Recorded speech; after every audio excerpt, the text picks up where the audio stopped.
નમસ્કાર બાળકો, જય સ્વામિનારાયણ. ધોરણ 4 વિષય કુહુ, પાઠ 10 રંગે સંગે કામ કરો.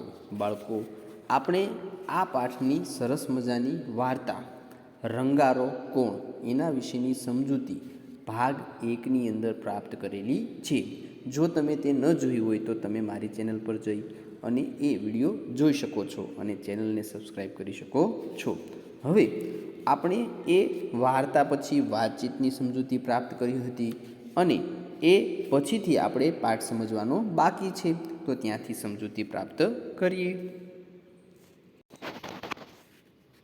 ટોમે તો કામ કર્યું અને કરાવ્યું. હવે તમારે કંઈ કરવું છે. ચાલો વાર્તામાંથી જ કંઈક શોધવાનું કામ કરીએ.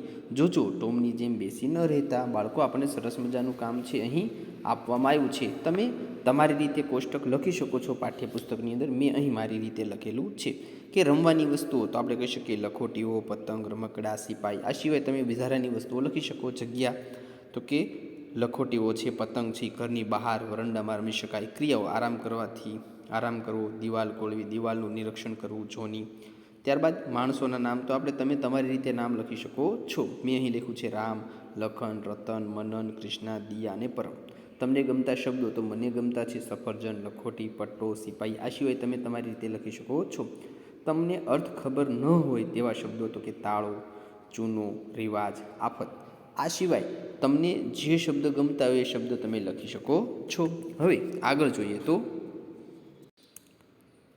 આગળ કહ્યું છે કે ખોટા વાક્યોને રંગી નાખો. બાળકો, અહીં જે વાક્ય ખોટું હોય તેને આપણે રંગી નાખવાનું છે.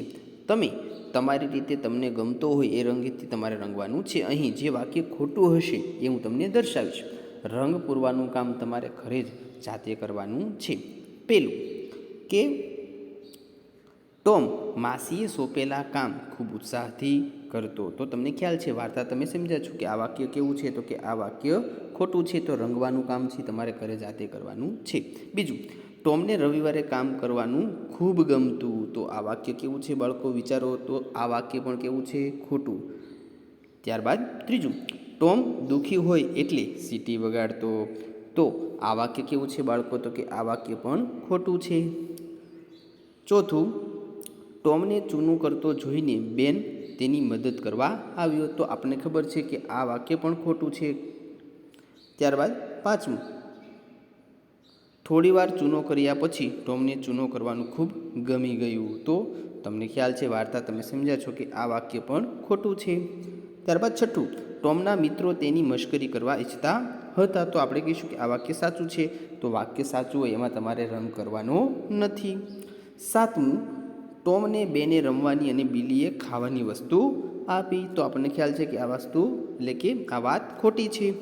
ત્યારબાદ આઠમું, ટોમે યુક્તિથી વરંડા પર ચૂનો કરાવી દીધો અને કેટલીક વસ્તુઓ પણ ભેગી કરી. તો આપણે કહી શકીએ કે આ વાક્ય સાચું છે. નવમું, ટોમના માસી તેનું કામ જોઈ રાજી થયા. તો આ વાક્ય કેવું છે, સાચું.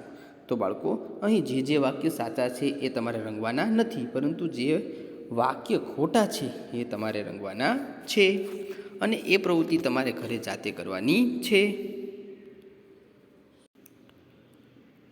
આગળ જોઈએ તો બાળકો, ગીતડું ગાયા નવ નવ નવલા ગીત. તમારે સરસ મજાનું ગીતડું છે ઘરે જ ગાવાનું છે. ત્યારબાદ કામ કરીને થાક્યા હોય એમ આળસ મરડો અને ત્યારબાદ જોડીમાં બેસો. વાક્યો વાંચો, લીટી કરેલા શબ્દનો અર્થ ધારો, તેના પર ખરાની નિશાની કરો. કે તમને અહીં એક લીટી કરેલો શબ્દ આપવામાં આવેલો છે. ઉદાહરણ અહીં આપવામાં આવેલું છે કે ધરતીકંપ એક કુદરતી આફત છે, તેને રોકી શકાતી નથી, પણ તેવી આફત સમયે જો સાવચેતી રાખીએ તો નુકસાન ઓછું થાય. તો અહીં એના 3 અર્થ આપેલા છે: મુશ્કેલી, અકસ્માત, લડાઈ. તો તેનો સાચો અર્થ થશે મુશ્કેલી. તો એવી રીતના આપણે આગળ જે શબ્દો આપવામાં આવેલા છે એનો અર્થ સાચો કહેવાનો છે અને જે સાચો હશે એની ઉપર ખરાની નિશાની કરવાની છે. તો ચાલો બાળકોએ જોઈએ કે અબ્બુ આજે જલેબી લાવ્યા. કાગળની થેલી સહેજ ફાટી ગઈ હતી.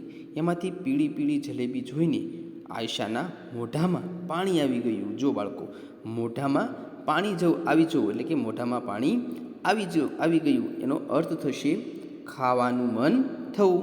મોઢું પલળી જવું કે પાણીથી મોઢું થશે નહીં. જવાબ થશે ખાવાનું મન થઈ જવું. તો તમારે તમારા પાઠ્યપુસ્તકની ખરાની નિશાની કરવાની છે. ત્રીજું, ફોટોગ્રાફરે કહ્યું, આટલું બધું દાંત દેખાય એટલું ન હસો, સહેજ સ્મિત કરો તો ફોટો સરસ આવશે. તો સહેજ મોં મલકાવું, આંખમાં પાણી આવી જાય તેવું હસવું, તો જવાબ આવશે સહેજ મોં મલકાવું. ચોથું, ફિરદૌસને આમ તો વાર્તા સાંભળવી ગમે જ નહીં, પણ લીલાબહેન એવી સરસ રીતે વાર્તા કહે એટલે તેને હવે વાર્તા સાંભળવામાં રસ પડવા લાગ્યો. તો રસ પડવા લાગ્યો એટલે કે સાંભળવા માંડવું, મજા પડવી, આનંદ થવો. જવાબ થશે મજા પડવી. ત્યારબાદ પાંચમું જોઈએ તો બાળકો કે કાચના વાસણો સાફ કરવામાં ખૂબ કાળજી રાખવી પડે, સહેજ પણ બેદરકારી રાખો તો તૂટી જાય. બાળકો, તો બેદરકારી રાખો એટલે કે કાળજી ન રાખવી, ખૂબ કાળજી રાખવી, ડબલ કાળજી રાખવી. તો જવાબ થશે કાળજી રાખવી. ત્યારબાદ છઠ્ઠું, મોટા બેનની નજર જ એવી છે કે અમે ગમે તેટલું સારું કામ કરીએ કોઈકને કોઈક ખામી તો કાઢે જ. તો ભૂલ, બીજું કામ કે સજા, તો અર્થ થશે ભૂલ, કે કોઈને કોઈ ભૂલ તો કાઢે જ. સાતમું, વિશાલનું ઘર શાળાથી નજીક છે, પણ આજે ગરમી એટલી બધી હતી કે વિશાલ ઘરેથી શાળાએ પહોંચતા પરસેવે રેબઝેબ થઈ ગયો. પરસેવે રેબઝેબ થઈ ગયો એટલે પલળી જવું, વરસાદના નાહવા જવું, પરસેવાથી નહવું. તો અહીંયા થશે પરસેવેથી રેબઝેબ થઈ જવું એટલે પલળી જવું. ત્યારબાદ આઠમું, મારા મામાનો દીકરો ઠીંગણો છે તો બધા તેને એ ગોટિયા કહી તેની મજાક ઉડાડે છે, પણ તેને આ વાતનું બિલકુલ ખરાબ લાગતું નથી. મજાક ઉડાડે છે એટલે ખીજવવું, મજાક કરવી ખરાબ શબ્દો, તો અહીં થશે ખીજવવું. તો બાળકો, અહીં જે વાક્ય સાચા છે એ મેં ટીક કરીને આપ્યા છે. આગળ સમજૂતી પ્રાપ્ત કરીએ તો બાળકો, વાક્ય પરથી અર્થ તારવો, સાચા અર્થ સામે ખરાની નિશાની કરો. એક કે વધારે વાક્યો ખરા ખોટા હોઈ શકે. બાળકો, અહીં જે વાક્ય સાચા છે એના ઉપર હું નિશાની કરીશ, અને જે વાક્ય ખોટા છે એની નિશાની તમારે જાતે કરવાની છે. પેલું, ટોમ ઓ ટોમ, કેટલી વાર બસ મોડે સુધી પડી જ રહેવું છે, બીજો કોઈ કામ ધંધો છે કે નહીં? તો અહીં વાક્ય પછી આ વાક્ય ટોમ બોલે છે નહીં, તો અહીં ખોટાની નિશાની કરવાની. ટોમને મોડા ઉઠવાની ટેવ છે, તો આ વાક્ય સાચું છે. કોઈ વડીલ જ આવું કહે તો આ વાક્ય સાચું છે. આ વાક્ય પ્રેમથી બોલાયું છે, તો આ વાક્ય ખોટું છે. તો તમારે પુસ્તકની અંદર એ જાતે ટીક કરવાનું છે. બીજું કયું છે? વાહ ટોમ, સોયર રવિવારના દિવસે કામ, તો આ વાક્ય શાબાશી આપવા માટે છે નહીં. ટોમને કામ કરતો જોઈ નવાઈ લાગે છે, સાચું છે. બેન ટોમની મજાક ઉડાવવા આવું બોલે છે, આ વાક્ય સાચું છે. રવિવારે કામ કરવું પડે તે સારું ન કહેવાય, એ પણ સાચું છે. તો આ રીતે તમે તમારા પુસ્તકની અંદર ટીક કરજો. હવે આગળ જોઈએ તો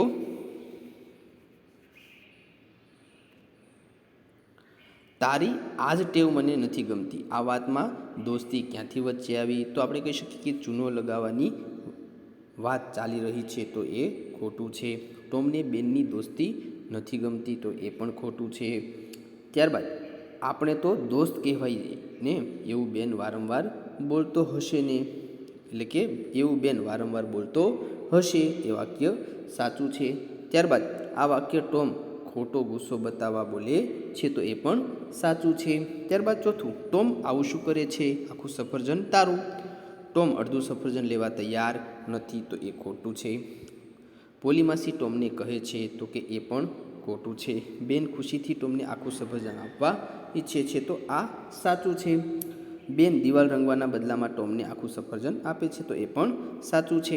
ત્યારબાદ પાંચમું જોઈએ તો બાળકો, કેમ કેટલું કામ કર્યું? ટોમ ગુસ્સાથી બોલે છે, તો એ વસ્તુ ખોટું છે. બિલી બેનને પૂછે છે, તો એ પણ ખોટું છે. પોલીમાસી વહાલથી ટોમને પૂછે છે, તો એ વસ્તુ સાચું છે. પોલીમાસીને ટોમ પર વિશ્વાસ નથી, તો એ પણ સાચું છે. જુઓ બાળકો, અહીં પોલીમાસી વહાલથી પૂછતી નથી, એને વિશ્વાસ નથી, એટલે આ વાક્ય કેવું થશે? ખોટું થશે. ટોમ ગુસ્સાથી બોલે છે, એ પણ ખોટું થશે. બિલી બેનને પૂછે છે, એ પણ ખોટું થશે. પોલીમાસી વહાલથી ટોમને પૂછે છે, એ પણ ખોટું થશે.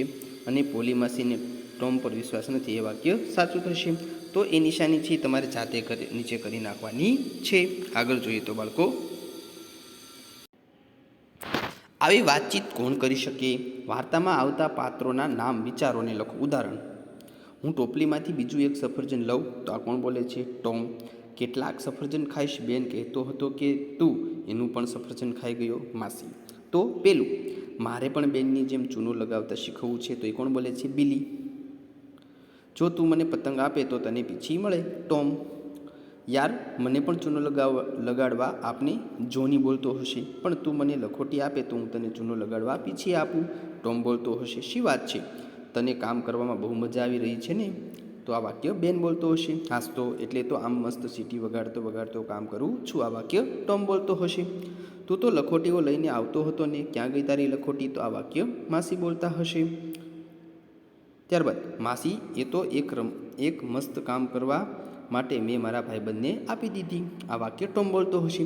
આજે તો કામ કરી બહુ થાકી ગયો, સૂઈ જાઉં છું. ટોમ બોલતો હશે. તું તો ઝાડ નીચે આરામ કરતો હતો, કામ તો બેન, બિલ્લી અને જોની એ કર્યું.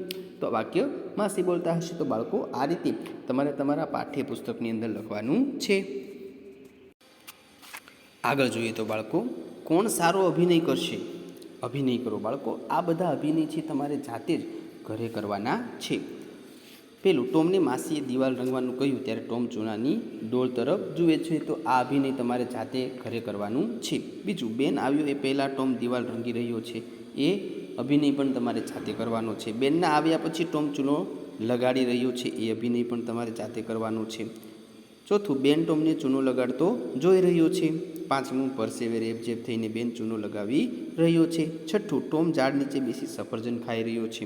સાતમું: પોલી માસી રંગેલી દિવાલ જોઈ રહ્યા છે. તો બાળકો, આ બધા અભિનય છે તમારે જાતે જ નીચે કરવાના છે, એટલે કે તમારે જાતે ઘરે કરવાના છે. આગળ ચૂનો કરવાની રીત. બાળકો, અહીં અલગ અલગ રીતે ચૂનો કરવાની રીત આડાવળી આપી છે, એ આપણે ક્રમમાં ગોઠવવાની છે. તો હું દરેક છે એ ક્રમમાં ગોઠવી આપીશ, તમારે જાતે ઘરે લખવાનું છે. ઓછો ચૂનો લાગ્યો હોય ત્યાં ફરી ચૂનો કરો. ડોલમાં પાણી લો. ચૂનાની થેલી પર રહેલી સૂચના ધ્યાનથી વાંચો. તેમાં પીછી બોળો અને દિવાલ પર લગાવવાનું શરૂ કરો. એક લાકડી વડે તે ચૂનાવાળા પાણીને હલાવો, તેમાં ચૂનો નાખો. તો અહીં જે અલગ અલગ આડાવળી રીત છે હું ક્રમ દર્શાવીશ. તો સૌપ્રથમ આવશે: ચૂનાની થેલી પર રહેલી સૂચના ધ્યાનથી સાંભળો. તો આ જે વાક્ય છે એ પહેલું થશે. ત્યારબાદ બીજું આવશે: ડોલમાં પાણી લો. તો બીજું વાક્ય થશે. પછી તેમાં ચૂનો નાખો. તો આ ત્રીજું વાક્ય થશે. ત્યારબાદ એક લાકડી વડે તે ચૂનામાં પાણીને હલાવો. તો આ ચોથું વાક્ય થશે. ત્યારબાદ તેમાં પીછી બોળોને દિવાલ પર લગાવવાનું શરૂ કરો. તો આ વાક્ય પાંચમું થશે. અને છેલ્લે ઓછો ચૂનો લાગ્યો હોય તો ત્યાં ફરીથી ચૂનો કરો. તો આ છઠ્ઠું વાક્ય થશે. તો આ રીતે તમારે તમારા જે રીતનામાં ક્રમ દર્શાવ્યો છે એ રીતે પુસ્તકમાં લખવાનું છે ને એ કરવાનો પ્રયત્ન કરવાનો છે. ત્યારબાદ આગળ જોઈએ તો વાસણ માંજવાની અને કપડાં ધોવાની રીત. વાસણ માંજવાની રીત અને કપડાં ધોવાની રીત, આ બંને રીત છે તમારે જાતે જ ઘરે લખવાની છે. હવે આગળનો અભ્યાસ બાળકો હવે પછીના ભાગમાં કરશું. નમસ્કાર બાળકો.